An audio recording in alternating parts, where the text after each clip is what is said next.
Rockets and Knicks were in Game 5 when O.J. started that fateful drive. His four-way hazard lights were blinking, and no one knew what the juice was thinking.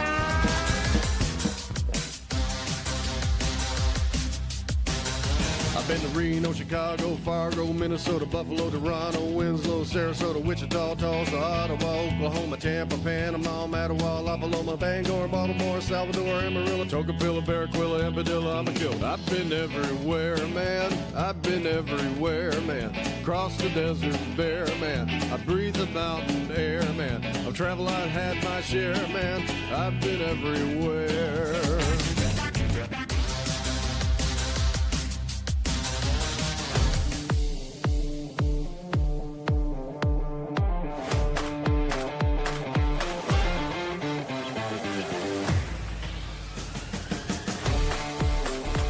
This is Oversight Live, your advocate for good governance.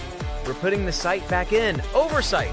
Here's the watcher on the wall, your host, Ben Carpenter.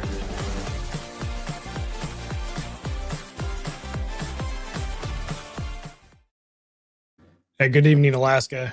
This is Ben Carpenter. Welcome to Oversight Live this June 24th, Wednesday evening. Oversight Live is your road to Juneau until we can get one built. We are challenged with getting down to Juneau and understanding what is happening down there, and I am here to help shine the light and lead the way. Spent 6 years in the legislature, and I am going to answer your questions and share my knowledge. So when we review a meeting that has happened and there are questions that you might have, I'm here to answer your questions. Of course, you can go to KTOO and watch the live broadcast, or you can watch the recording, but you don't have somebody to answer your questions. So that's the value that this show brings. You get to answer and have your questions answered. If you're watching the recording and you're not participating live, then you can send me an email. And that email address, I'm going to pop that up here real quick, producer@oversightlive.com. And I'll do my best to answer an email as well. But during the live show, we're broadcasting on YouTube, X, and Facebook. And if you have a question, chat it right there in the window. It'll come to me, and I'll do my best to answer that question live. And we're going to try to have some fun. It is self-government can be fun, and especially when you're making fun of politicians, it's always fun, right?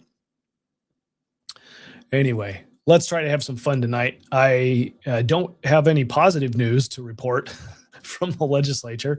There is no conference committee meeting been scheduled. However, the rumor mill is, I have actually spoken to one of the members of the conference committee, and I have been assured that the agenda, let's say the schedule, should be coming out tonight, within the next 24, 48 hours, something like that.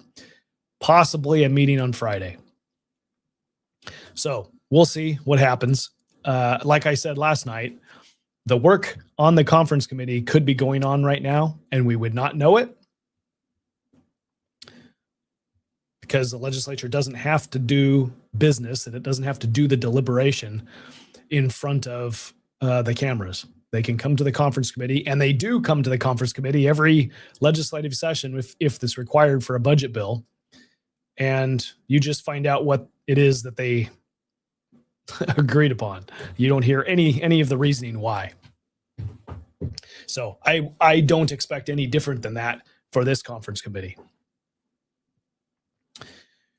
Anyway, so we may know more on Friday, or at least we may know more that it's scheduled between now and Friday. But if the first meeting is going to be Friday, then we'll know what's happening. And I would assume that if they're going to have a meeting on Friday, there are some preliminary things that the conference committee has to get out of the way, formalities. That may be what this meeting's about. But maybe they have been working over the last couple of days and will continue to work to find some agreement, and they will have that agreement on Friday. I'm not holding my breath, but we'll see. Had a conversation with a friend today, and it sparked a thought in my mind that I – that I thought I would talk about tonight. And, you know, something that is near and dear to my heart. It is a challenge for me to communicate, and it is a challenge for people to hear and understand. So that means it's a sticky wicket. It's just a difficult subject. Okay. We've got an election coming up where you've got a lot of different interests, a lot of different priorities, different districts, urban, rural, Western Alaska, interior, South Central. It's all, don't forget the panhandle. I mean, it's very broad and very diverse needs. We've been fighting over the budget. We've been fighting over the dividend, and we're going to continue doing that until something changes, right? Or the dividend just goes away. And that's largely what sucks the oxygen out of the room every year is what are we going to do with the dividend? Now, we're at a point in time where people are just, I think they probably close to the majority of Alaskans are tired of fighting over it. And if it goes away, if the dividend goes away, they're okay with it. Especially if you're a wealthy Alaskan, dividend goes away and you don't have a tax, like a income tax, sales tax, some kind of broad-based tax, you're okay with that because I'm not paying a tax. Well, this is kind of where I wanted to go with this, because there's something that's going to be coming up in this legislative session, next session, a couple of things. But before we get to that legislative session, we're going to have an election. So this is really key. This is important to understand. You're going to hear candidates, and you probably already hear if candidates are talking about the finances piece of this, and I guess you're not hearing it from House and Senate candidates because they're still in special session. So the campaign's not really kicked off. The only thing you're really hearing is gubernatorial races.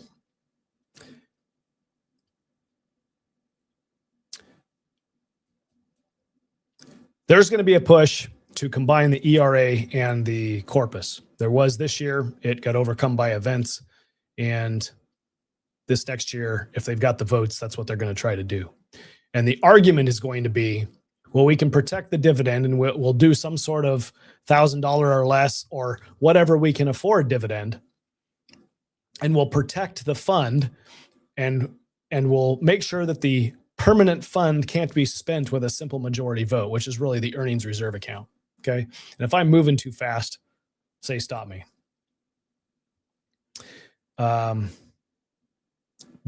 here's the problem is that if you move the earnings reserve account into the corpus and you allow the legislature to spend the percent of market value that you're drawing right now, and you have years where you have high inflation and low returns like we've had over the last couple of years, then the draw that happens is going to need to go into, they'll have to liquidate some of that permanent fund in order to pay the draw. Okay. So the way to fix this, and this is what you need to ask the legislators who are running for office or candidates, incumbents or candidates, you need to ask them if they're in favor of using the permanent fund to fund state government. Because that's in essence what they will be doing if they don't draft this change appropriately. And what does appropriate mean? It means that the legislature should not be allowed to draw from a combined account when earnings do not match, don't meet expectations, and inflation, right? So if your earnings minus inflation isn't greater than your draw, then you don't get to draw that draw. Another way to say it is you cannot draw any more of earnings minus inflation. What this means is that your percent of market value draw that we draw now, which is somewhere between $3 and $4 billion, that number would be smaller in those years where you have high inflation and low returns. And this is why fundamentally those who are in favor of combining the two accounts are not going to be in favor of this approach, because it will limit the amount of money that the legislature can draw from the permanent fund. And I'm not drawing a distinction between what the legislature is going to do with the permanent fund earnings. They can spend it on state government. They can spend it on a dividend, whatever. I'm agnostic on that right at the second. Okay.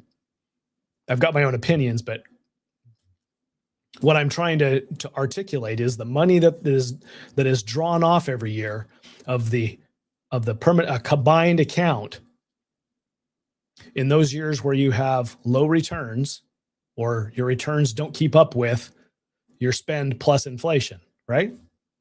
So if you've got low inflation and high returns, not a problem. There's plenty of money to go around from your earnings. It's when your earnings don't keep up with inflation and that draw.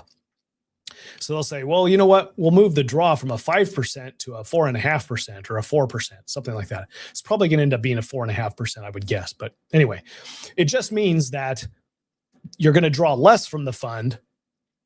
But even if you're drawing less and it doesn't keep up with inflation or earnings minus inflation, then you're still going to draw from the seed corn.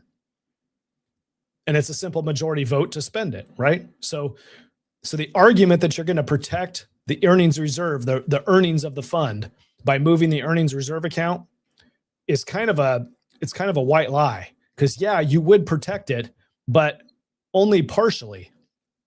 In years where you have high inflation and low returns, it's not going to be protected unless you draft that into the Constitution that says when those conditions exist, you're not able to draw as much as you want to draw.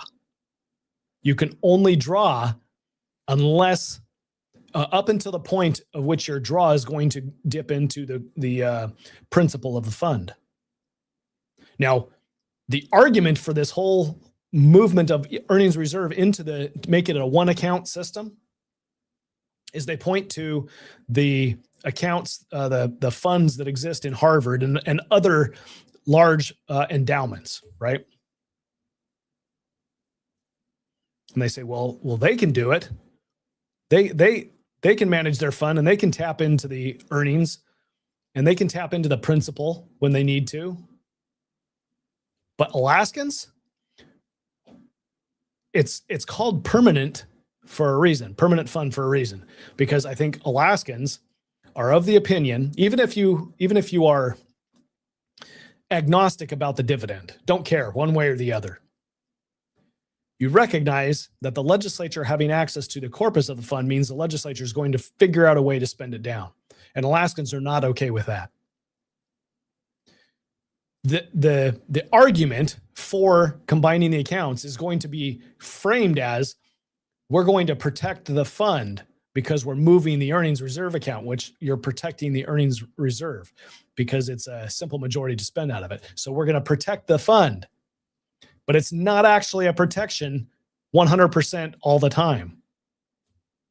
What you're really doing is protecting the spend. You're protecting the draw that comes from the fund. You're ensuring that there will always be money to draw to pay for state government.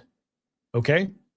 That's what they're after, is to make sure that we always have money to pay for state government.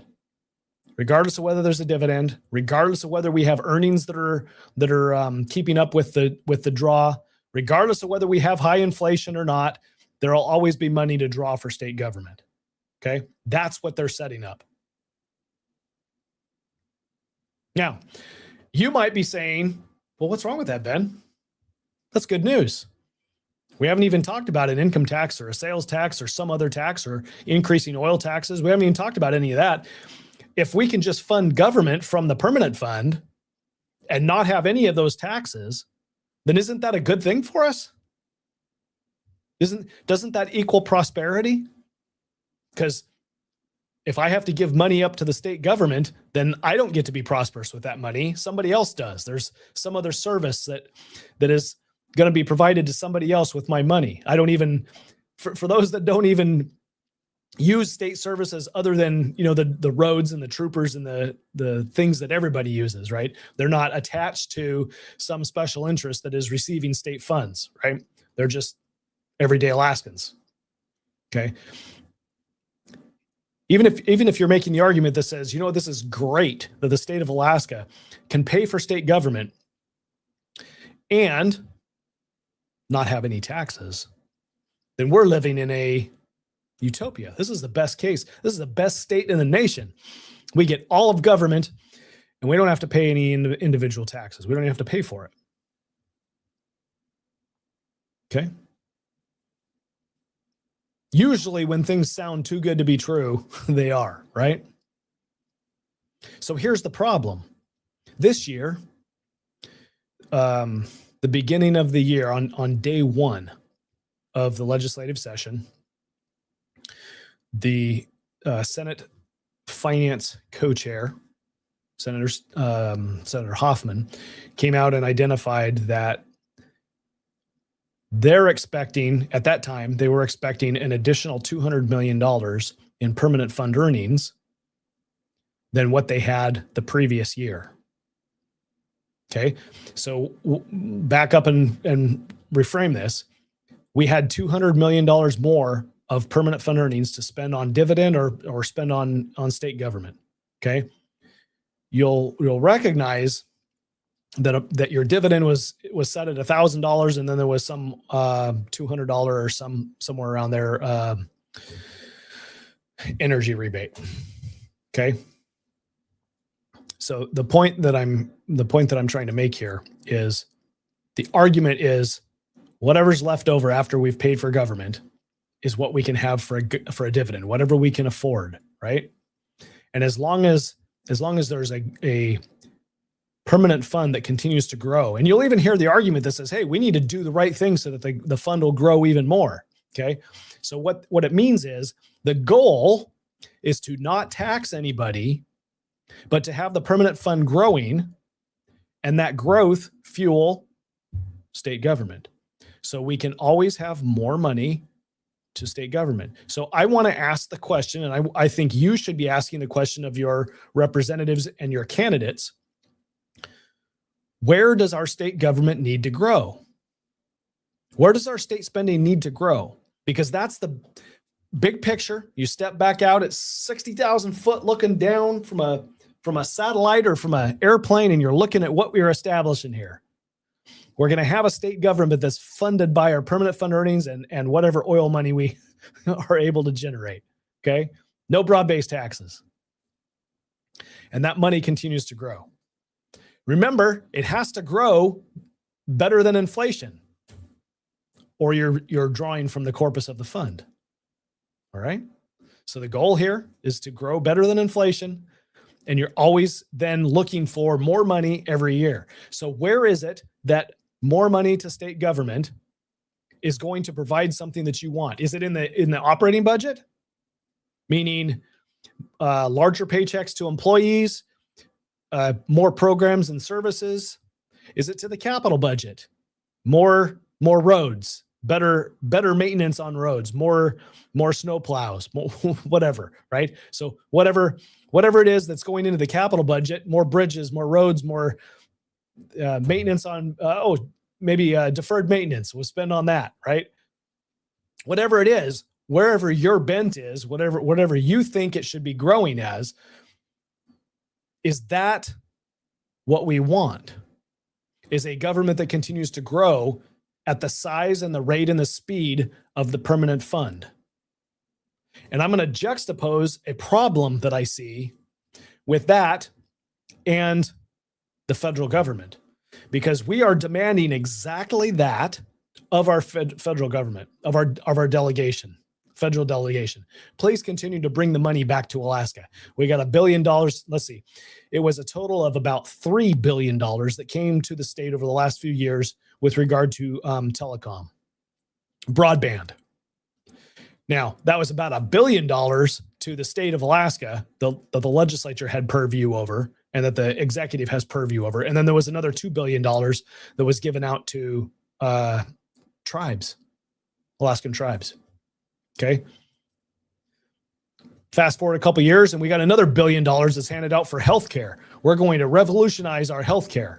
Okay. And what that will end up doing is adding programs and adding things with federal dollars that then will not be sustainable with those federal dollars when those federal dollars dry up. So we will have a conversation in 5 years, less than 5 years now, about state spending having to supplement or come in and backfill federal dollars that created something that we will not be able to sustain with federal dollars. So it's growing, it's growth, okay? And that growth is going to be fueled from your permanent fund earnings, because you're not going to accept a tax.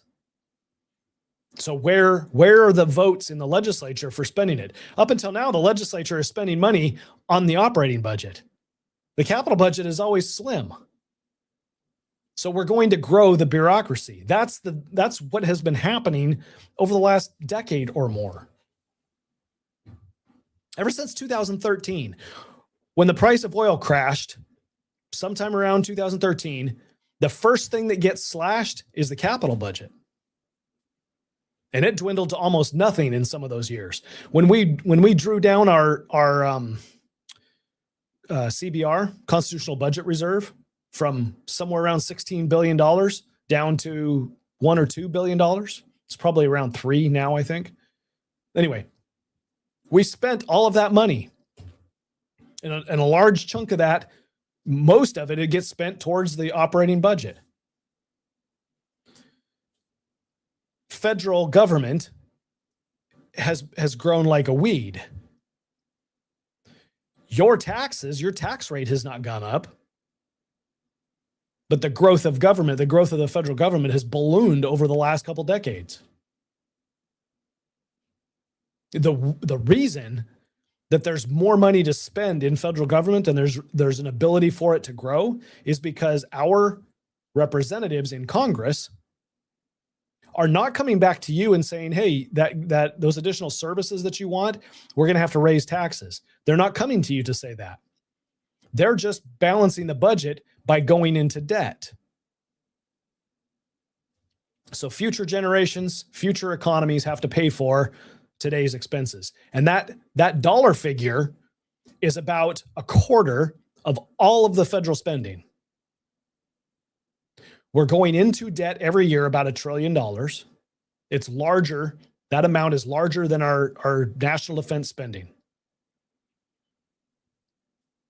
And our interest payment is now $1 trillion. So think about it.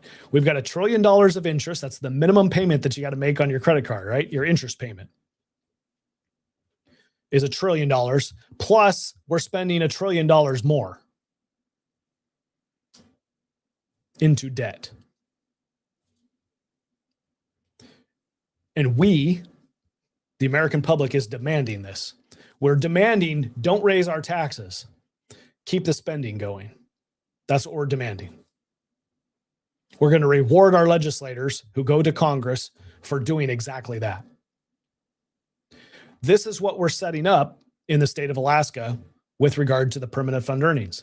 Every year that you're going to have more earnings, right? We want good investors to take that fund and grow it as fast and as big as possible. And every year you're going to have more money to spend on state government. How does that make you more free? Are you more free looking at the federal government's tentacles and strings and everything that it's into in our lives right now? That's a foreshadowing of things to come for our state government. Unless we can elect legislators who have some kind of restraint in our spending and our growth of the government, of the state government.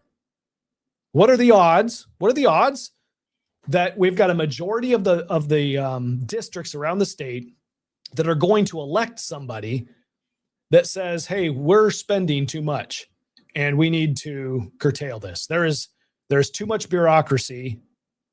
It is oppressive in our lives. I'm talking a decade from now. It's oppressive. It's similar to growth to the federal government, right? It's oppressive in our lives. What are the odds that we've got a majority of the districts that send people that are thinking that? I think it's slim to none. I think it's darn near impossible. What's going to fuel, and this is where the question that I have begun posing people is, what is a bigger threat to economic prosperity for you, for Alaskans? What is a bigger threat? Is it taxation or is it spending? You've got to have a government, right? I'm not of the opinion that we can just live in an anarchy and not have a government. So you have to fund it somehow, right? So you got to have some sort of funding mechanism. So we're picking a mechanism where we don't have to pay for it, and it will continue to grow the size of government. So is the risk to our prosperity the fact that we're not paying taxes, or is it the fact that you've got a government that's growing and you don't have to pay for it? It's going to grow at the size of all that free money. At what point do you think that there's going to be legislators that step in and say, wait a second, we don't need that government program. We don't need to put that law in place. We don't need to control things in our state with government. We don't have government solutions because nobody has to pay for it. Like, all sorts of good idea fairies are going to have plenty of money to grow government because it's not connected to you. You would assume that there's going to be some fiscal conservatives get elected over the future that are, just on principle saying, no, we don't need to grow government. But that's not the case. That's not happening at the federal level. Why would we think that that would happen at the state level? So our prosperity, you and I's prosperity,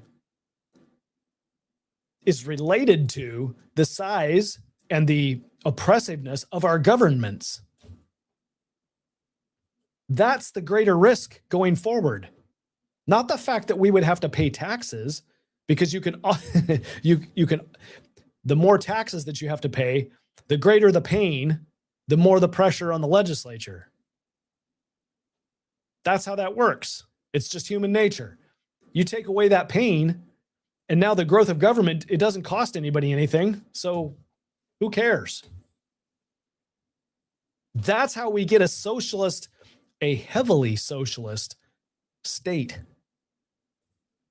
is because you and I will resist until the day we die of paying any sort of taxes, especially when we've got a permanent fund that's going to pay it for us. And that is setting up the system to give you your fully funded socialist government in the future. I am all ears if somebody's got an idea about how you can reduce the risk that happens. How are you going to do it? Are you going to put people on the board of the Permanent Fund Corporation who their goal is to not earn the maximum that they can, so that the earnings of the permanent fund are less, meaning you wean government off of your permanent fund earnings? Do you think that's possible? Or is the narrative in Alaska always going to be, we need that permanent fund to grow as big and as fast as it can? Right? That's the narrative that's going to be, because every other investment account, that's the goal. Why would we have a different goal for this investment account?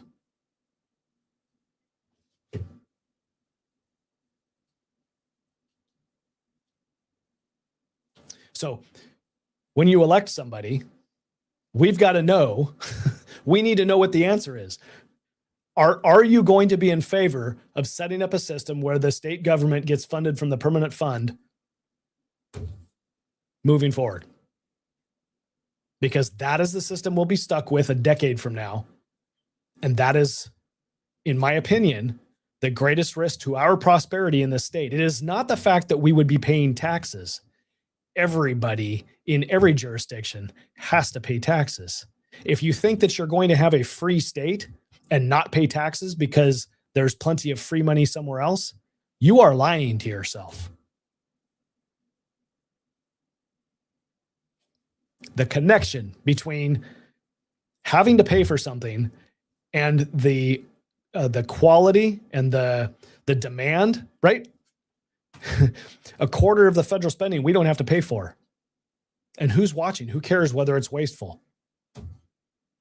Now we've got a push with President Trump. He's an anomaly out of Republicans over the last decade. He comes in with a Doge effort to find, and they've got $9 billion in Medicaid fraud throughout the states. $9 billion. Come on, people. I mean, that's a lot of money to you and I, right? We add $1 trillion of debt every year. 9 billion is a drop in the bucket. It doesn't matter. It doesn't matter in the scheme of things. You're adding $1 trillion in debt and you're worried about $9 billion in fraud? Yes, we should go after the fraud. Yes, the $9 billion matters. Hear me. But in the scale and the scope of things, it's just a drop in the bucket. Nobody cares that it's happening. Nobody cares.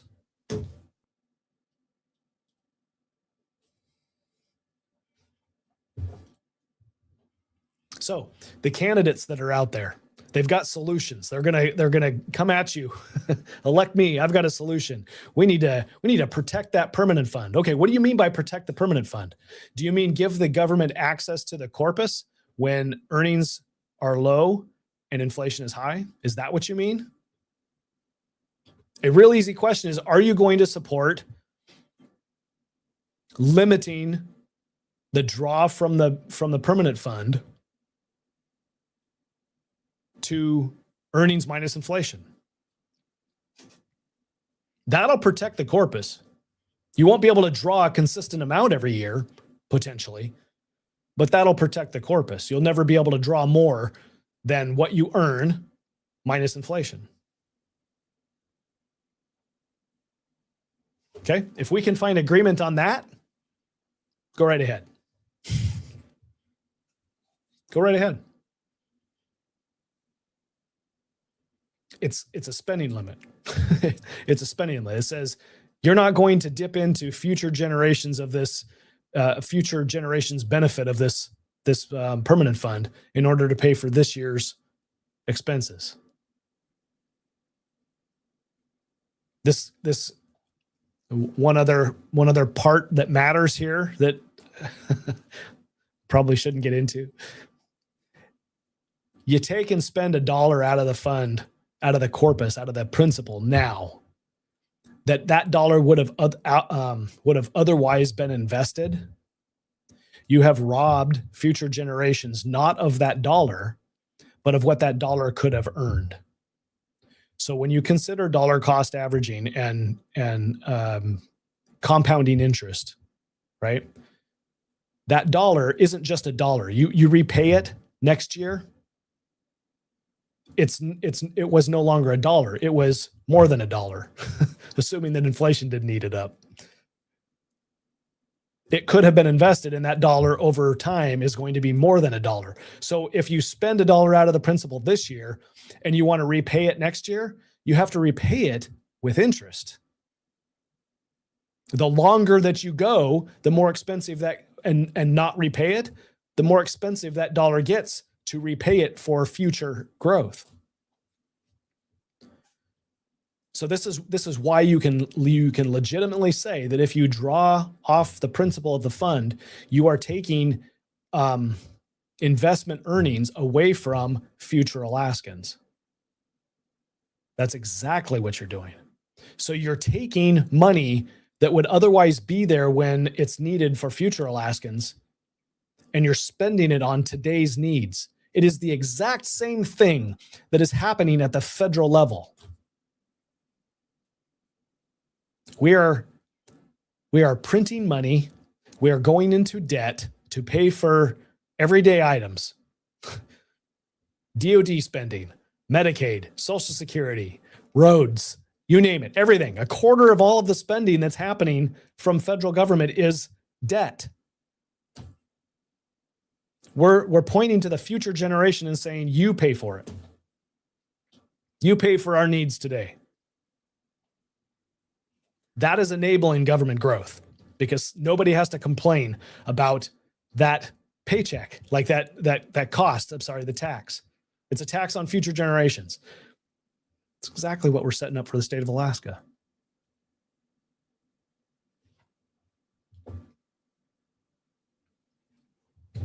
So you want to provide oversight of your government? You cannot give up You cannot give up on this concept of taxation. You have got to have some skin in the game. It is a socialist utopia to think that you could just have free money paying for endless supplies of government programs. That's what we have at the federal government. That's what we have here in Alaska if we allow it to happen. You know who's going to push for it? Who's going to push for it? Well, of course, the left is going to push for it. Socialist utopia, a bunch of free government, free money to grow government. Of course, the left is going to push for it, right? You're always going to have the Democrats in support of that. Do you know who else is going to push for it? The Republicans, some of them, especially the wealthy. Friends, if you're my friend and you consider yourself or you're in the upper income tax brackets, right? We're still friends. But if you're afraid or you prefer not to pay taxes and you would rather shift that burden to somebody else, it's being shifted to future generations if you allow the state government to spend out of the corpus of the fund. You're saying the same thing as you're saying at the federal level. As long as I don't have to pay the taxes, I don't care.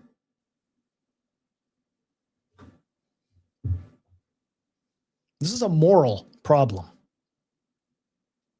It's a moral problem. How dare this generation say we want all of the things we want? We demand the spending that we demand. It's all important. But it's so important that we're not going to pay for it. We'll only pay for a portion of it. And then we'll find some way for somebody else to pay. That's immoral. That's greed.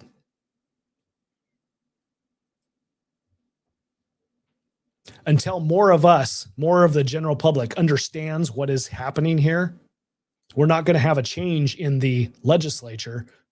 Those legislators are the ones that are making the spending decisions. And I'm pointing to Juneau and I'm pointing to Washington, D.C. Until we realize that we are behaving immorally, we are forcing other people to pay for our needs today. That is the future generation and our kids. Until we own that, we're never going to stop. So we don't recognize it. We don't see it. It isn't something that is like part of our everyday life. It's just somebody else is taking care of it.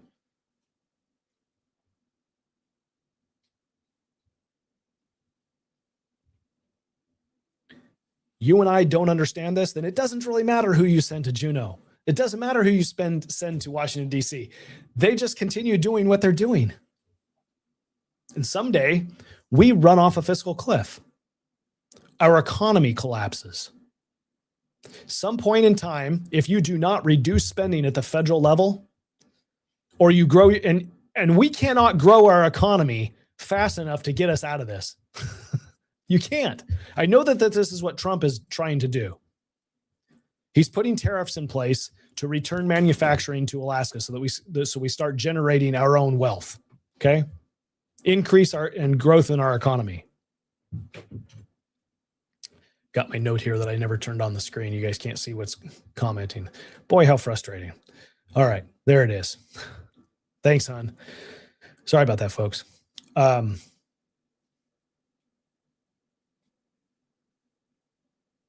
President Trump put tariffs in place to incentivize or promote manufacturing and wealth creation coming back to our nation. Okay. Yes, it's painful. It's change. It's painful. But it's the right thing to do. We need Americans and prosperity to be happening here. Wealth creation happening here. Okay. We are spending so much and going into debt so much that growing the economy to balance that is not possible. It's not realistic. It's not realistic. So at some point in time, if we do not reduce our spending, we're going to have service on our debt and spending that we cannot sustain, and it's going to cause a fiscal crisis in our nation. We're not there yet, but all of the things are in place to make that happen. And it's exacerbated if we move away from the dollar as the U.S. Reserve currency around the world. That exacerbates this problem. Some of that is outside of our control. So what's inside our control? Federal spending policy inside our control? No, not really. Who you elect to your state legislature? One in your House, one in your Senate for your location. That's in your control. That's mostly what's in your control. We do have one congressman that goes to Congress, right, to Washington, D.C., Nick Begich. He's one of hundreds. So largely out of your control, right? What happens in Congress? You got the same say as every other state with regard to the Senate. So doubly important who you send.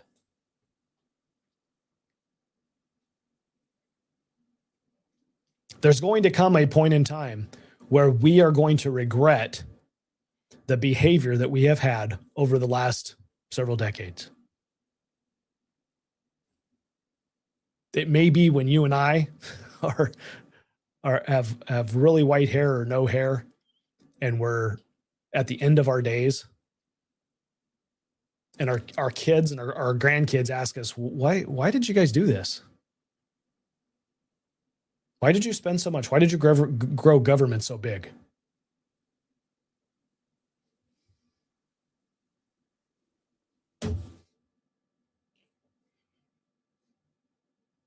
It won't be you that has to solve the problem. It'll be somebody else. It'll be the next generation that has to solve the problem.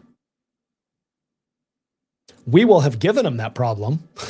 We will have handed them over a country and a state that is in a worse fiscal, financial situation than we are now.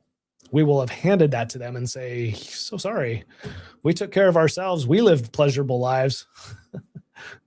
This solutions are up to you. That's what we're going to do. That's what we are doing.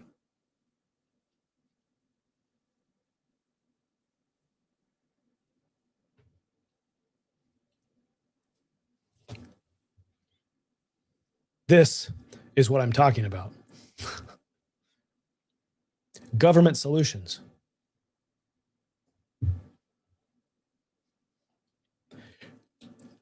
How many conspiracy theories have come to we're like, we get labeled as conspiracy theorists, and then we turn around and, oh, wait a second, over now time has expired, and now we realize that's not actually a conspiracy, is it? It actually turned out to be true.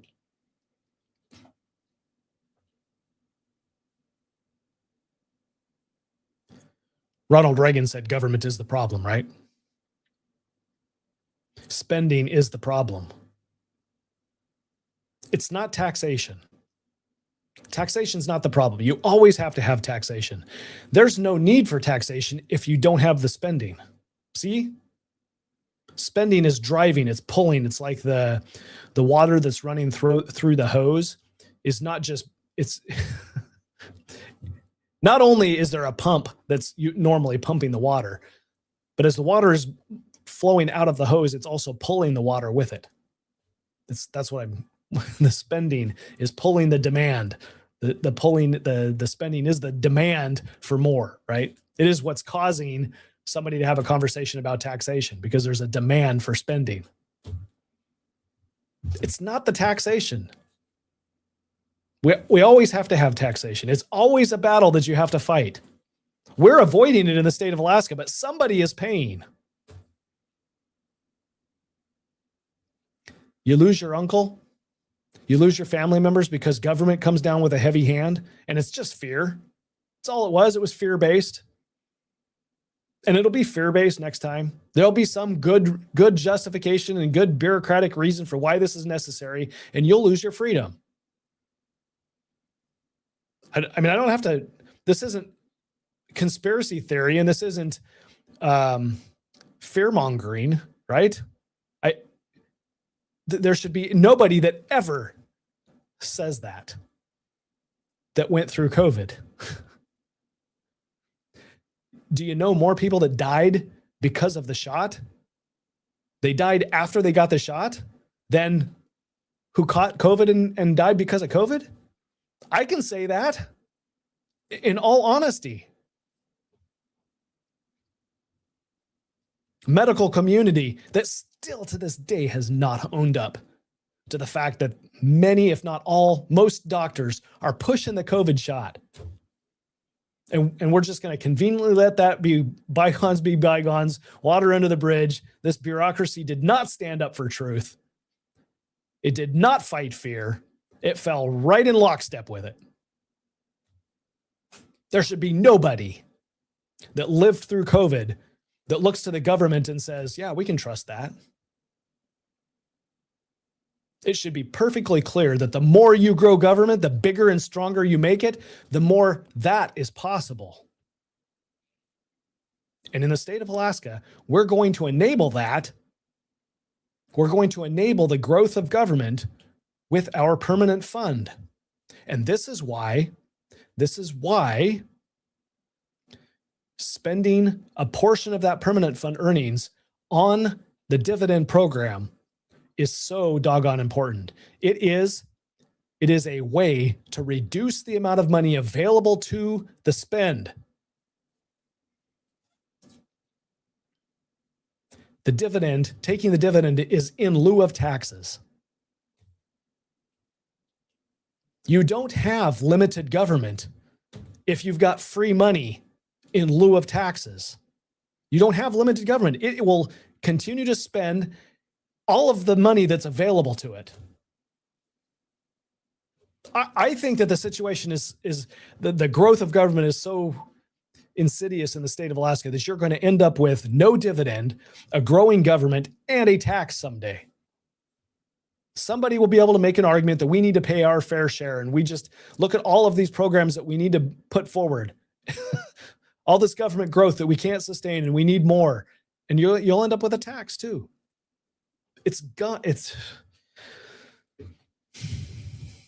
I'm confident about it because I've seen the arguments in the legislature. I've talked to the legislators who don't even recognize a private economy. They think the government, the budget, is the economy.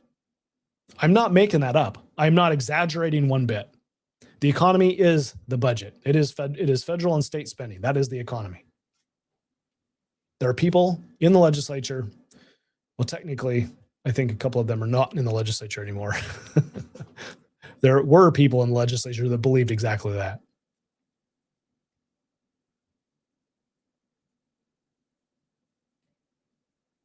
So you're going to go through an election cycle now, and you're going to have a lot of people telling you we need to find some solution, and it's going to be combining the ERA and protecting the fund, getting the dividend to size that we can afford. Okay, that's code for we take care of government and we make sure that government's got an increasing amount of money, and then whatever's left over goes to the dividend. And that is, it just means that you're okay with the dividend going away as long as we don't have a tax. Because the alternative is to that statement, the alternative is we either cut spending, we reduce our demand for spending, or we accept a tax.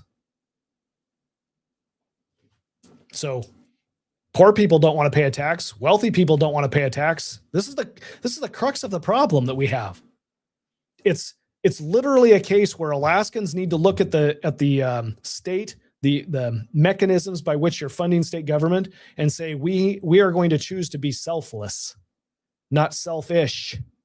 Selfish is to say we don't need to pay taxes at all. Look at all this free money. Selfless is saying we need to hand over a state to our next generation that we can be proud of, that is less burdensome on them than it is on us, that we have the right levers in place that keep a downwards pressure on the growth of government. That is not what we are establishing by avoiding taxation and letting the permanent fund earning pay for our state government. That is not what you're establishing.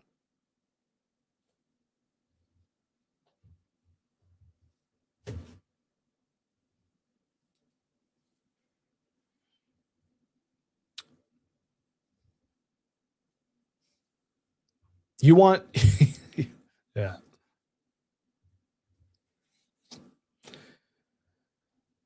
That's what's on my heart tonight. I see it coming. I've went through the motions enough times to see the patterns and recognize the human nature, and this is where it's coming. So your issues, you've got to know. You have to know the people who are running for office. Are they in favor of moving the earnings reserve account into the corpus? If they say yes, then the next question is, are you in favor of them drawing down the permanent fund corpus when earnings don't keep up with inflation? If they say yes, then they're okay with spending the corpus of the fund. Question number 2, are you in favor of a defined benefits program? Those are the two single, it can't be the single most important. Those are the two most important things that are going to face our legislature in this next legislature, and the things that are going to be decided during this election. Are we going to return to a defined benefits pension, and are we going to fund our government with permanent fund earnings in perpetuity?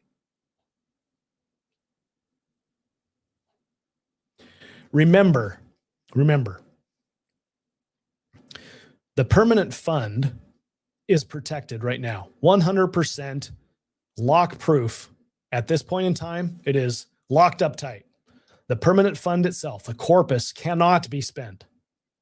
There isn't a vote that can be taken in the legislature. There isn't an action the governor can take to spend any of the corpus. So anybody that says we need to protect the fund is trying to mislead you. Okay? Now, there is money that is related to the permanent fund that is spendable, and that is the earnings. That is everything that has been earned from the corpus of the fund. That's what is in the earnings reserve account. So the earnings are not protected. They never have been protected. The fund has always been protected. The earnings have never been protected. There's always been a statute that directs how they're supposed to be spent, but we're not following that anymore. The fund has always and continues to be protected. Passing a constitutional amendment that allows the legislature to spend out of the fund is opening the fund up for spending. You can call it protection if you want, but it's opening up an avenue for spending that doesn't currently exist. So it matters. You want to do that? You want to get rid of the risk and protect the earnings of the account? If you want to protect the earnings by rolling them into the corpus, then you had better not allow the legislature to just spend whatever they want out of the permanent fund without regard to earnings and inflation. Don't get bamboozled by them saying, oh, well, we're going to lower the rate. We'll lower the draw rate. It's at 5% and that's too much. And that puts the corpus at risk. We'll lower it to 4% or 4.5%. We'll be okay. We'll be okay then. Well, you might be. There may be more years that you're okay, but there will be some that you're not. And the state government will spend a portion of the corpus in order to fund itself. Maybe we'll bring this back. We've already had meetings on this. Our own consultants that the Permanent Fund Corporation pays for, Callan, came to the legislature, came to the finance committees, and they told the finance committee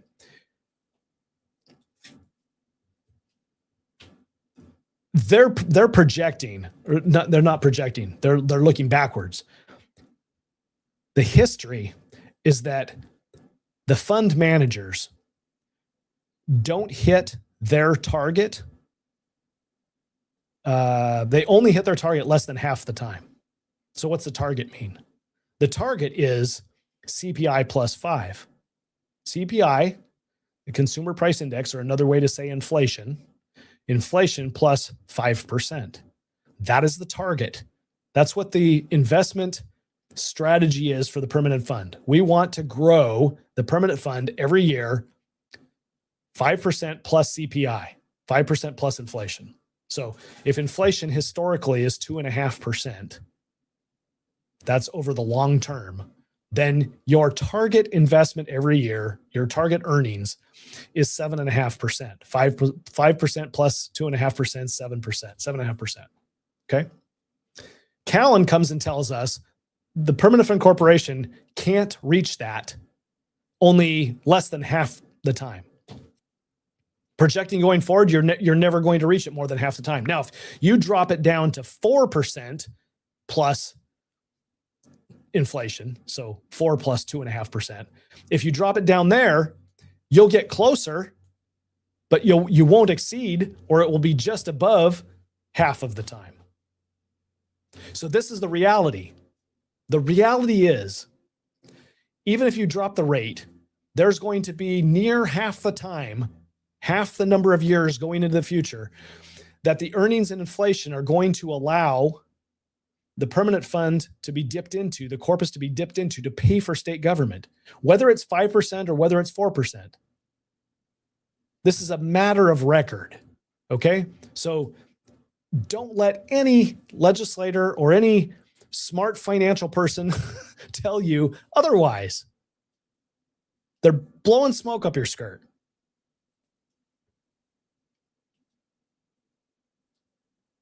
It's already spoken about on the record.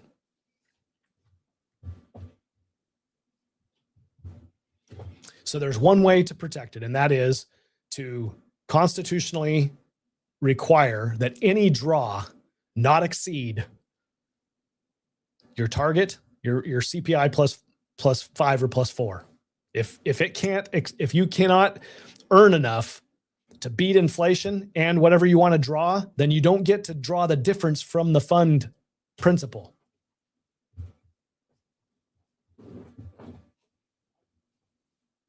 If you're not in favor of that, then you are in favor of raiding the seed corn, of using the permanent fund to pay for today's expenses at the expense of future generations.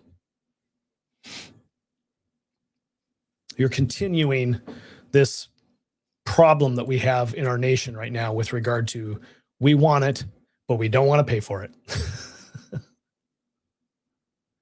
The answer is growing your economy. It's always growing your economy. Grow the prosperity, grow your economic engine, and then you can afford the things you want. We are completely avoiding that. We're saying it's hard to grow our economy. Competing is hard. It's so much easier to just get the future generations to pay for it.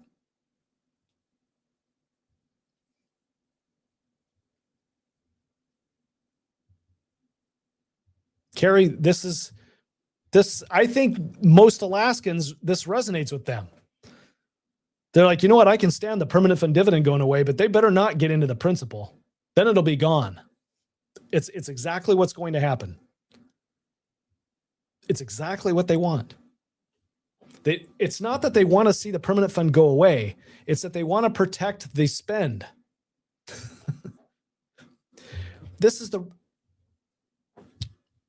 Hear me, okay?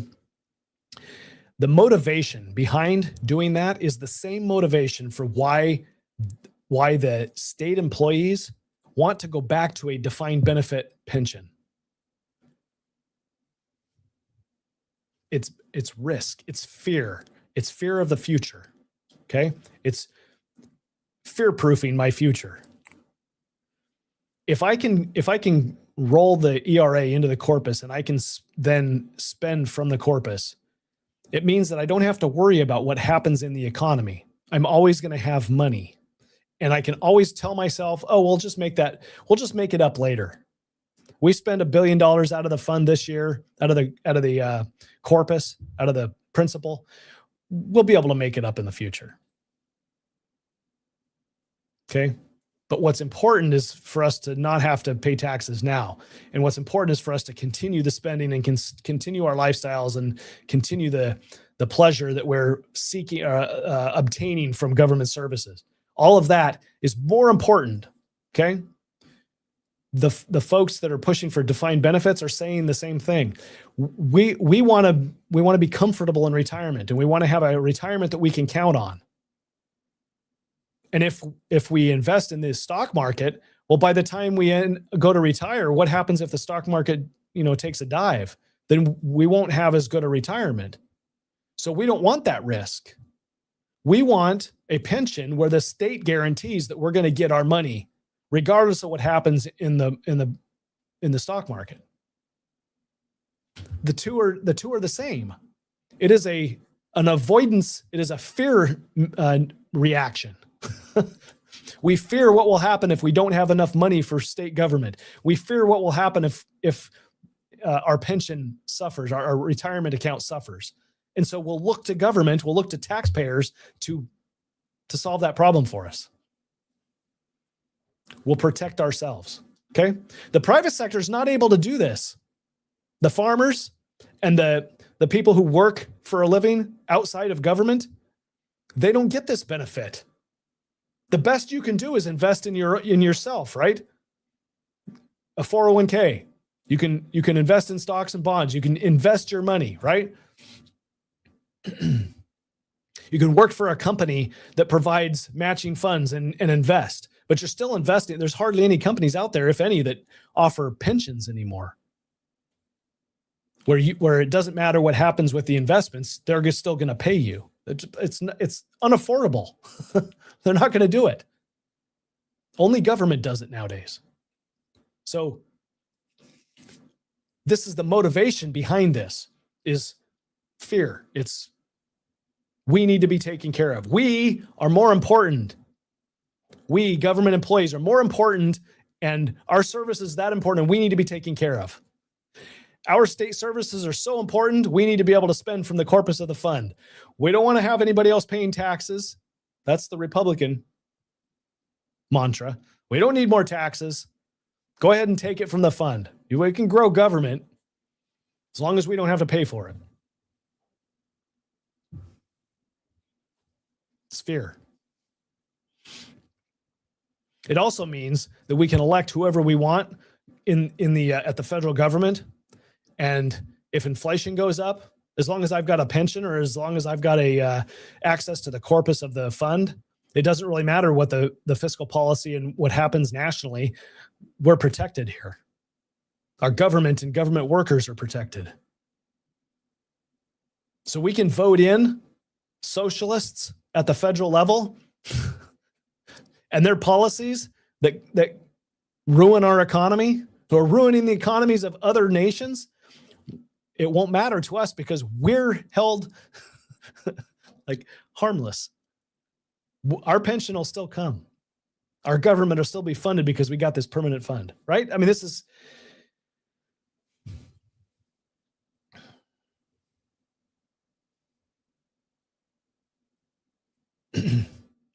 You got to know where your people stand on two issues for this next election.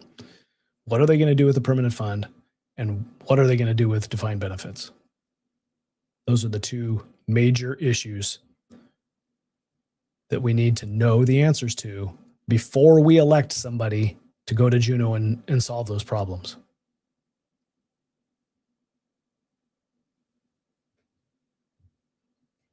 Couple races where you're not going to have any choices. You're going to pick one because you don't want the other, and you just pick somebody who's going to vote to roll the ERA into the corpus. It's the way it's going to be. But at least we need to know. You need to ask the questions.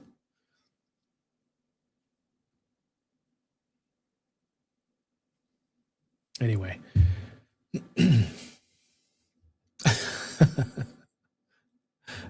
Yeah, Frank, that's what I said. Government workers don't work for a living. Some government workers don't work for a living. There are a lot of hard workers in government. That is not what I'm saying. I'm saying that those who work for a living outside of government, that's what I'm saying. There are people that are not employed by government who don't work very hard. That's just the nature of human nature, right? In both categories, you have people that are skating by. Don't put words into my mouth.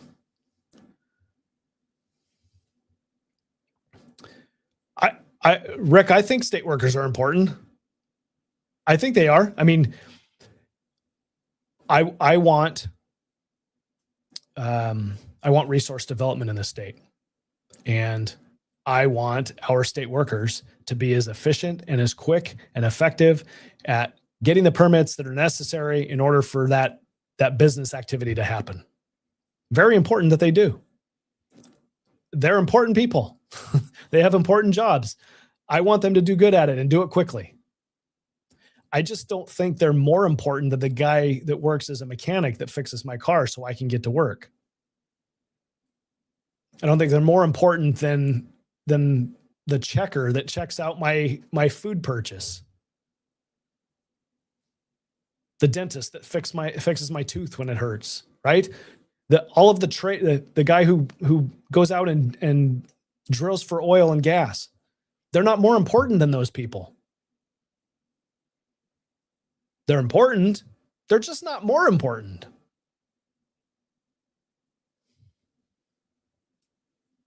But don't forget that.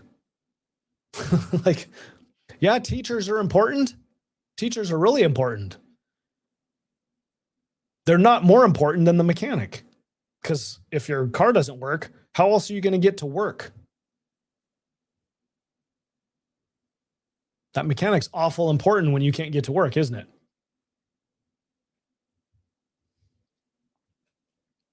The government doesn't care whether the mechanic comes to work. Government is not concerned about whether we've got enough mechanics in the industry, in our communities. Not concerned at all.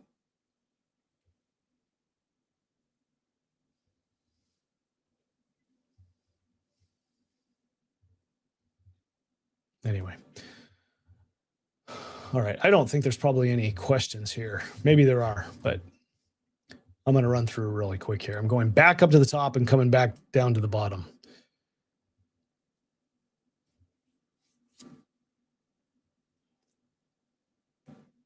Yeah. This is the point, is that the permanent fund protection scheme is going to give them access to the corpus because you don't know any different. You're ignorant. They're going to say they're protecting it, and they're going to have access to the corpus. Whether or not the dividend is there or not. Two separate issues, really. Since we're not following the law. I mean, you think about this for a second. The way that they're going to get themselves access to the corpus, the way they're going to protect the earnings reserve, protect the fund, is with a constitutional amendment, because they recognize that they can pass a law that says you can't do this and the legislature can just ignore it, right? So it has to be a constitutional amendment. With that constitutional amendment comes the authorization to spend from the fund, because currently the Constitution prohibits it. That's why it's necessary for them to draw it that way, and they have to say, well, we're going to protect the fund. They cannot come to the people and say, well, we're going to draw from the fund to protect government. There's not a majority of people that are going to allow that.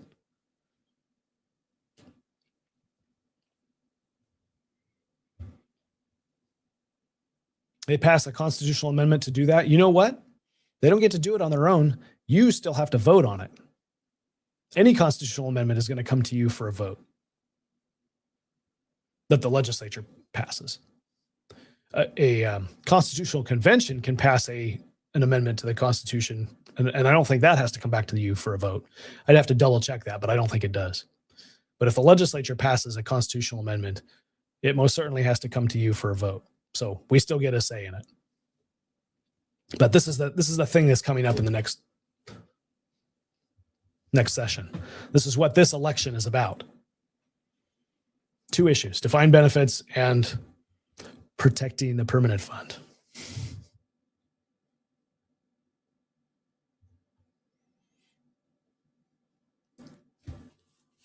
Frank, I'm not talking about HB 93.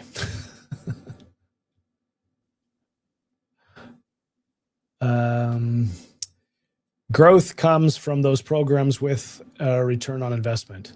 Growth comes from, yes, if you're talking about investment earnings, I'm not sure which, are we talking, this was earlier. So Kevin, I'm not sure whether you're talking about investment programs or are you talking about government programs? Anyway.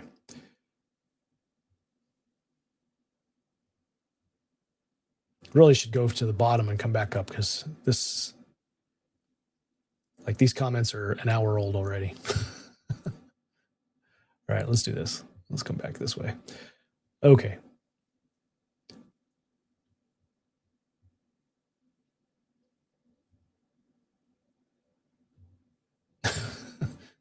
Obviously, the guy who's defrauding the government needs to go to jail, right? Yeah.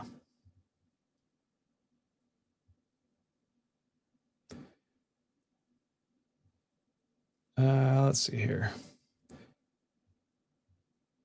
There's a perfect example, Rick. The state workers are no more important than the guy hauling gravel. That's exactly right. The guy fixing the potholes, guy hauling gravel, the carpenter building homes. They're not more important. They are important, but they're not more important. Our fiscal policies treat them like they're more important. Unless we think that state workers are overworked. No, I don't think so.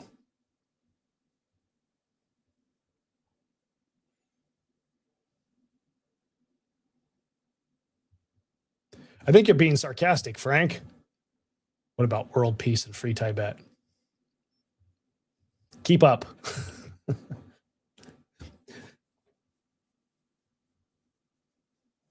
The problem is that we tend to think too small, not that we think too big. We need to be thinking bigger on a whole range of subjects. Of course, we're not trying to solve world hunger in this in this conversation. Well, Carrie, I'm not entirely sure that I agree with that statement. Carrie says we should not grow state government. I'm not going to support a blanket statement like that. I think there are very few areas that we should grow state government right now. But with regard to ensuring that people, companies can get permits on time and move this economy forward, maybe that means we need some more people to help process whatever needs to be processed. I mean, I could argue that many of the processes that bureaucracy has put in place that is a hurdle for businesses to get out and start producing wealth need to change as well. And maybe you don't need as many people. But if the answer in the short term is more people to make sure that that happens, then that is an area that we want to have more economic activity.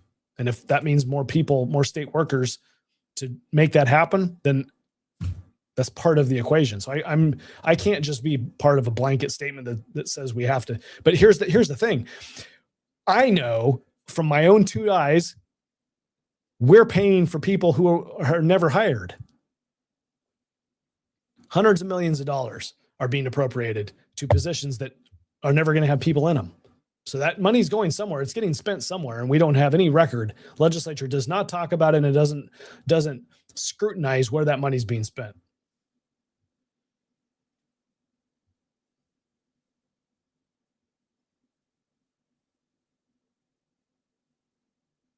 Yep. Well, I'm confident that we all, I'm just scrolling through the comments here, and we're all in agreement. It is like a big echo chamber here. We are, yeah, 54 school districts, 54 superintendents. Yeah, government growth. When people see it as a jobs program, and this is the thing that is this is what's going to happen, right? the federal or the state government is going to become, it already is, but it will continue to be a jobs program for many entities, for many people, for many communities. Okay. It's the thing that provides the most security, low risk in life, guaranteed job, not going to get fired, got my pension, right? I mean, that's scary being out in the real world.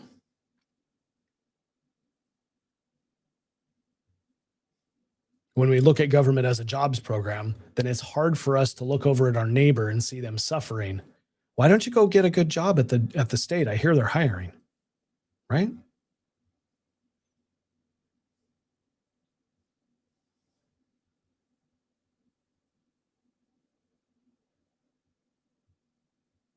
Yeah. Yeah, we're one big echo chamber in here today.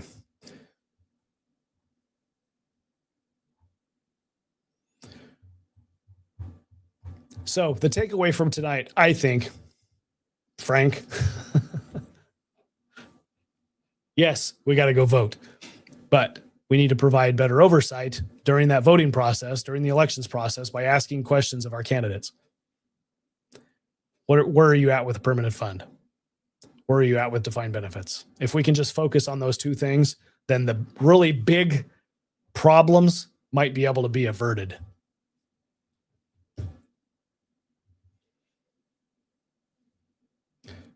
Lisa says, Ben, that's the slush fund. Yes, that is what I'm talking about. There is a unfilled vacancies, money that's appropriated to vacancies that is, for all intents and purposes, a slush fund. And that money is being used. I think that money is being used to cover overtime costs. That's what I think is happening.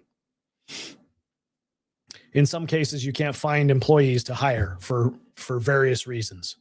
And so there's money there to pay overtime of employees that have to cover down because you don't have that employee. In other cases, there are people who would rather not hire an employee, and they will just work those extra 10 hours. And it benefits their retirement. More money into your pay structure, into your pay system, pads your retirement. So I'm okay with picking up the extra hours, right? Who wants to work a 40-hour week when I can work a 50-hour week, and it pays me back in spades when I end up retiring in 20 or 30 years?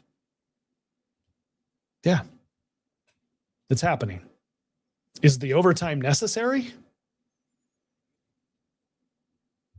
No, probably not. Some cases, maybe it is. I mean, you look at state troopers. Yeah, overtime's necessary. The management decisions of having more people versus less people and paying more overtime, it is job specific. My guess is that most of the time, hiring somebody else and not paying your overtime is going to be the better fiscal solution. But people in positions of power and authority, this is the way we do it. This is the system. Everybody, once you get to that certain level, you're guaranteed a certain number of hours of overtime, and that helps you in the future with your retirement. I think that's what's the motivation behind it. I think that's what's happening. Why there's such extreme pushback when you start talking about reducing vacancies. I get it. Don't reduce the vacancies of the positions as you plan to hire. That means you're actually advertising for them. But if you've got a bunch of positions that you haven't advertised for in years, you've got no intention of hiring for them. If they've been vacant for years, you got no intention of hiring them.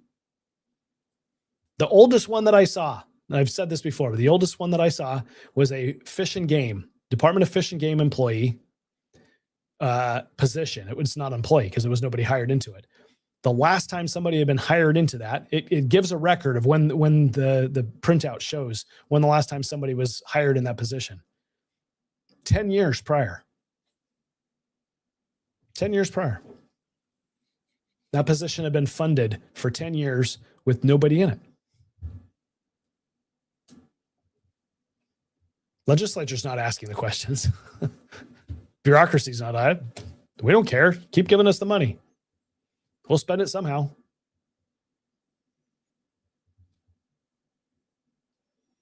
Anyway. All right. That's it for tonight. We got 2 missions. We got to know where people stand on defined benefits and where they stand on protecting the fund going forward in this election cycle. So if we can do that, if we can highlight that and communicate that to folks, we'll be doing better in the next. We'll at least know what's going on in the next legislature, what the odds are, whether things are getting passed or not, because we'll have known where people stand. All right. Well, maybe tomorrow we'll know whether they've got a meeting scheduled for Friday or what the plan is. We'll jump in and update you all with what I know tomorrow. Thanks for joining us tonight, and look forward to having a conversation tomorrow. Have a good night. We'll see you tomorrow.